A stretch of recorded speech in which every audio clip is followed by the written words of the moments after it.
त्यांच्याबरोबर जाईल. गळीत हंगाम सुरू करण्याच्या संदर्भामध्ये महाराज साहेबांनी मीटिंग बोलवली आणि याकरता आपण सर्व सभासद आणि कामगार बंधू या ठिकाणी होतो.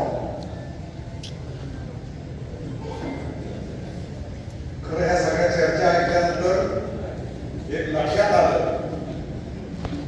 की कोणतरी अडवायचा प्रयत्न करत आहे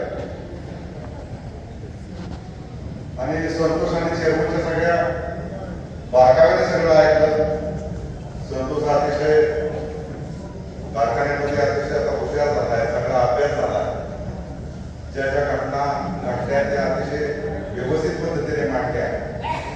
यातून एक दिसतं की मुख्यमंत्री साहेबांचा ह्यात खूप मोठा हस्तक्षेप आहे. खरं जुन्या वेळेस मी 77-78 साली शालेय शिक्षण घेत असताना एक सिनेमा मी पाहिला होता. त्या चित्रपटाचं नाव होतं ईर्ष्या. आणि त्या ईर्ष्या चित्रपटामध्ये गावचं राजकारण थोडंसं दाखवलं होतं. सरपंच पाट्याला त्याच्या विरोधात असणारा दुसरा गट, पण त्यात ईर्ष्या अशी होती की यांनी शाळा उभा केली की त्यांनी पाण्याची टाकी उभा करायची, त्यांनी पाण्याची टाकी उभा केली की त्यांनी ग्रंथालय उभा करायचं, ग्रंथालय उभा केले की त्यांनी बगीचा बांधायचा. ह्या पद्धतीने ईर्ष्या त्या काळात दाखवली गेली. आज ईर्ष्या दाखवली जाते मी कारखाना बंद पडतोय का तू कारखाना बंद पडतोय. ही बरोबर नाही. ईर्ष्या झाली पाहिजे पण लोकांच्या हिताची झाली पाहिजे. आज बाहेर ऊस घालणाऱ्यांना सुद्धा वाटतंय की हा श्रीराम कारखाना चालू राहिला पाहिजे. आणि श्रीरामला सुद्धा ऊस घालणाऱ्या माणसाला वाटतंय की हा श्रीराम चालू राहिला. याच्या पाठीमागचं कारण असं आहे की बाहेर घालणाऱ्याला सोपं जातंय की तिथली गर्दी कमी होते आणि ह्याला वाटतं की माझा ऊस कुठेच जात नाही, कमीत कमी श्रीरामकडे आपला हक्काचा आहे. यासाठी कारखाना हा चाललाच पाहिजे. ह्या दृष्टीनं सर्वसामान्य शेतकरी असेल किंवा कामगार असेल सगळ्यांची तळमळ आहे की हा कारखाना चालला पाहिजे. आणि हा कारखाना चालवण्यासाठी अशा पद्धतीने जर अडचण येत असेल तर आता मगाशी म्हणल्याप्रमाणे संतोष म्हणल्याप्रमाणे ऊस खुटीला हात जातो या पिंटू युवरांच्याकडे ही जबाबदारी जाते. आपली युती कसली या तर मुख्यमंत्री जर आपल्याला आडवं घालणार असतील आपले नेते काय बोलणार आहेत का नाही.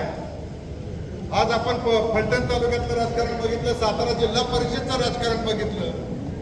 म्हणजे तुम्ही आम्हाला किती दिवस चेपवत बसणार आहे. म्हणजे ह्या सगळ्या प्रक्रिया जर आपण बघत गेल्या तर आपल्या नेतृत्वाने आपल्याला काय कमी पडतंय.